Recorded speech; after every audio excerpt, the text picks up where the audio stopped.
wala nabluwannakum lan yakti nyoba temen sapa ingsun kum ing sira kabeh bisain kelawan suwiji-wiji minal khaufi nyatane saking wedi atau ketakutan wal ju'i lan kelaparan wa naqsin lan kekurangan minal amwali kang saking pira-pira harta atau bondo wal anfusi lan jiwa wasamaroti lan pira-pira buah-buahan wabasyir lan bebungao sapa sira kabeh as-sabirina ing pira-pira wong kang padha sabar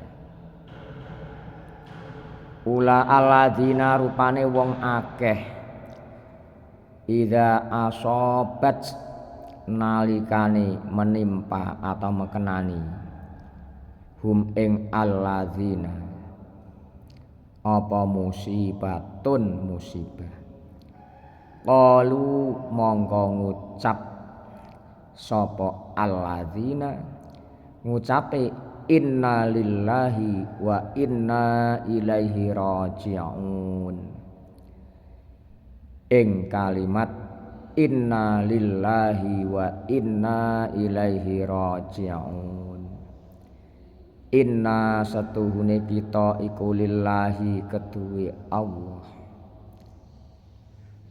wa inna lan satuhune kita ilaihi maring Allah iku raji'una padha bali kabeh utawa bakal bali apik bali ning ngersane Allah Subhanahu wa taala. Al-Qur'an surat Al-Baqarah ayat 155 dan 156 pada juz 2. Kalau diartikan bahasa Indonesia kurang lebihnya begini. Dan kami pasti akan menguji. Kami Allah berarti. Dan kami pasti akan menguji kamu dengan sedikit ketakutan, kelaparan, kekurangan harta, jiwa, dan buah-buahan. Dan sampaikanlah kabar atau berita gembira kepada orang-orang yang sabar. Orang yang sabar itu yang bagaimana? Yang dikatakan sabar adalah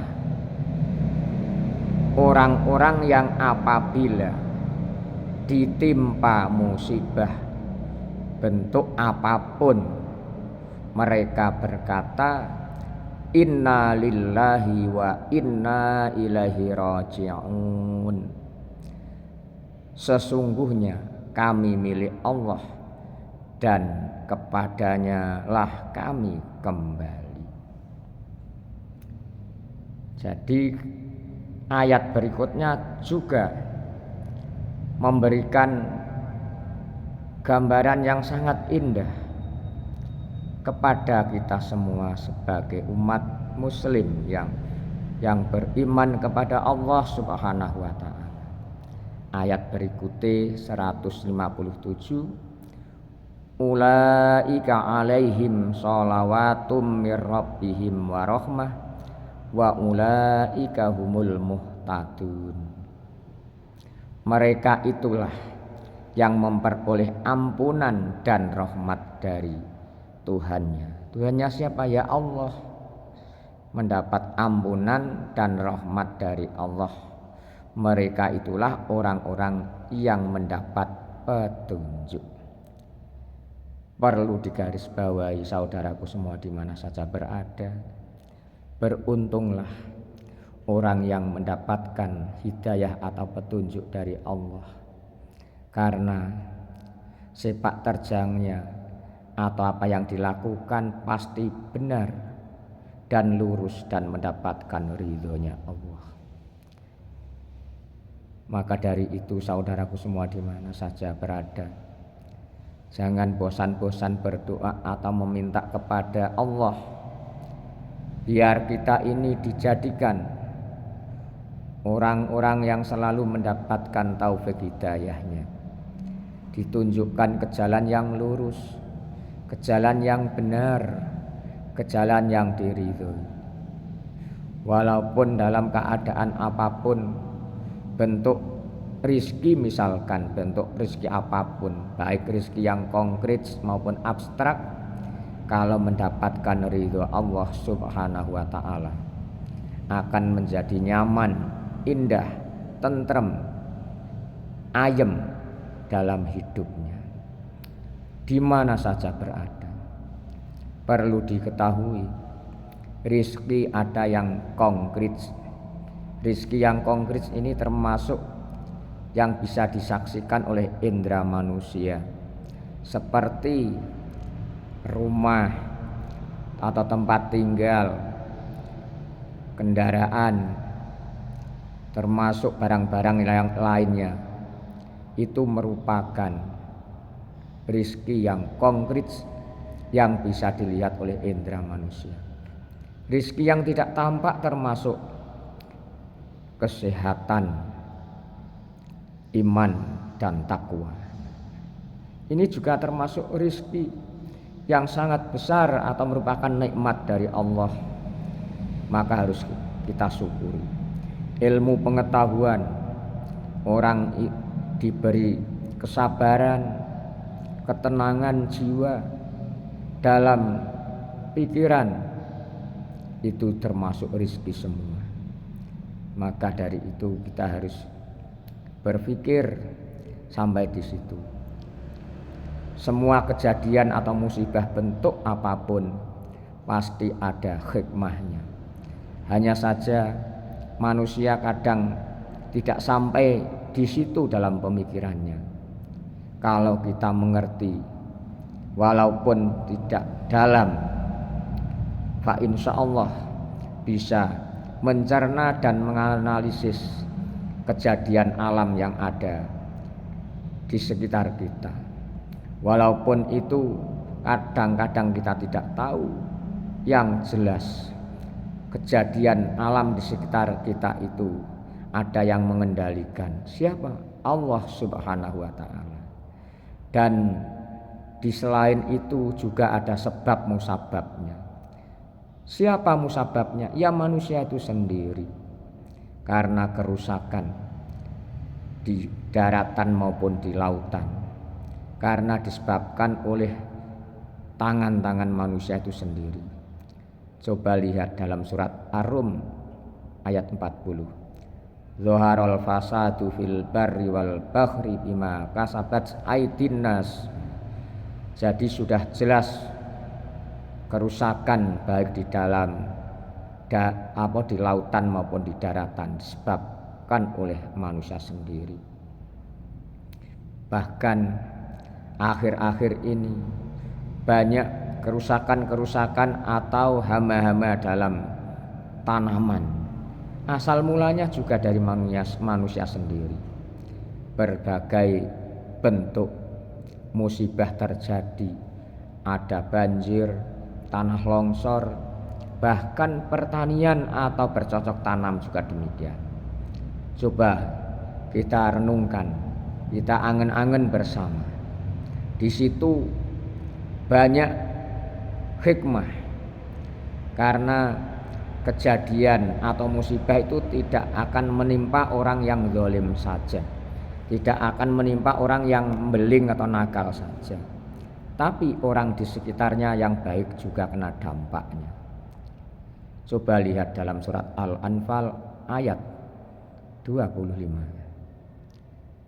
Wattaqu fitnatal la tusibannal ladzina dzalamu minkum khassah wa'lamu annallaha syadidul iqab. Takutlah, kita disuruh takut atau waspadalah bahwa musibah itu tidak akan menimpa orang yang zalim saja. akan menimpa semua orang, semua di sekitarnya. Dan saya ulang, ayat yang berada dalam surat Al-Anfal ayat 25 pada juz 9 diarteni seperti pesantrenan al-makna gandul. Wattaqu lan padha wedya atau wadya sapa sira fitnatan ing musibah atau ujian, latusiban ora bakal nimpa temen apa fitnah atau musibah alladzina ing wong akeh zalamu kang padha ngani ngoyok ta zalim sapa alladzina mingkum setengah saking sira kabeh khosotan hali tertentu wa'lamu ngerti sapa sira kabeh annallaha ing setuhune Allah iku syadidul iqabi banget siksane. Jadi ini ditaukiti, kita disuruh untuk takut atau waspada musibah atau ujian tidak akan menimpa orang-orang yang zalim saja, tapi orang yang baik di sekitarnya akan kena dampaknya. Coba lihat, buktikan, misalkan ada banjir, ada tanah longsor, angin topan, apakah menimpa orang-orang tertentu? Semua akan kena. Bahkan pertanian sekarang coba lihat, misalkan buah-buahan, jambu air, jambu biji atau kelutuk, belimbing, mangga, pisang dan sebagainya. Akhir-akhir ini, bahkan sekitar 20 tahun terakhir ini, banyak yang tidak seperti biasanya. Suatu contoh, buah jambu air. Dulu-dulu jambu air itu kalau tidak diambil atau tidak dipetik manusia atau orang atau dimakan hayawan di pohonnya, akan tetap bahkan sampai jatuh sewaktu benar-benar masak atau tua. Kalau sekarang masih kecil-kecil, bunganya juga lebat, banyak sekali, tapi tidak bisa dinikmati. Banyak penyakitnya termasuk ulat dan sejenisnya. Belimbing juga demikian, jambu juga demikian.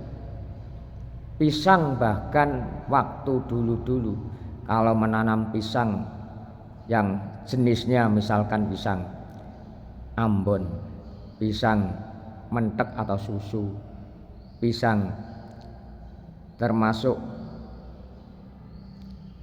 selain kepok, itu 1 tahun sudah pasti panen. Kalau kepok atau sobo ental, misalkan suatu daerah ada yang mengatakan sobo ental, suatu daerah ada yang ngarani yang mengatakan pisang kepok tahun, ada kepok awu, ada karena banyaknya jenisnya. Pisang rojo juga banyak jenisnya, pisang hijau juga banyak jenisnya. Ini kalau pisang kepok itu 1,5 tahun atau 16 bulan sekitarnya pasti bisa dipanen. Kalau sekarang coba lihat, walaupun ini belum menyeluruh di suatu daerah, tapi yang jelas banyak sekali. Dan bahkan orang yang tidak berbuat sesuatu yang baik atau soleh-solehah karena di sekitarnya banyak yang zalim misalkan, kena dampaknya. Coba buktikan di sana sini, banyak kejadian yang seperti ini karena semuanya ini disebabkan oleh sebab musabab manusia. Kadang manusianya sendiri mencari argumentasi atau alasan, itu kan polusi pak, keadaan kejadian alam dan sebagainya. Walaupun itu polusi karena ditimbulkan oleh asal muasal atau sebab musabab tangan manusia sendiri.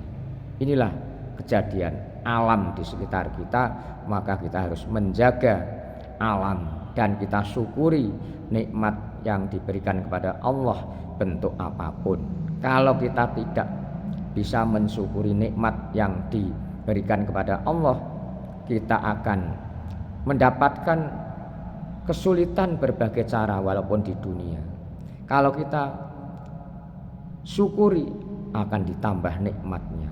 Semakin nyaman, indah dipandang, indah dilihat, indah dinikmati dan sebagainya. Sebagaimana ayat yang lain, la in syakartum la azidannakum wa la in kafartum inna adzabi lasyadid. Jadi kalau kita sebagai manusia atau hamba Allah mau bersyukur, maka akan ditambah nikmatnya. Tapi kalau tidak mau bersyukur, inna adzabi lasyadid. Ya, sekarang zaman akhir kelihatannya kaya raya, rezekinya secara materi melimpah, tapi pikirannya bingung, pusing, padahal kelihatannya itu mewah, mobilnya banyak, rumahnya banyak, tanah dan sebagainya, jabatannya tinggi, ilmunya tinggi. Mengapa? Karena apa? Tidak mau bersyukur. Kepusingan pikiran itu merupakan di antara bagian dari siksa. Di dunia sudah kelihatan hidupnya tidak nyaman, bahkan tidak tenang di rumah, itu merupakan siksa dilihat di dunia. Apalagi di akhirat nanti, wallahu a'lam bishawab. Semoga kita selalu ditunjukkan kepada Allah ke jalan yang benar, ke jalan yang lurus, ke jalan yang diridhoinya. Anak-anak kita atau dzurriyyah kita dijadikan anak atau dzurriyyah yang soleh-solehah dan mendapatkan ridhonya. Amin ya rabbal alamin.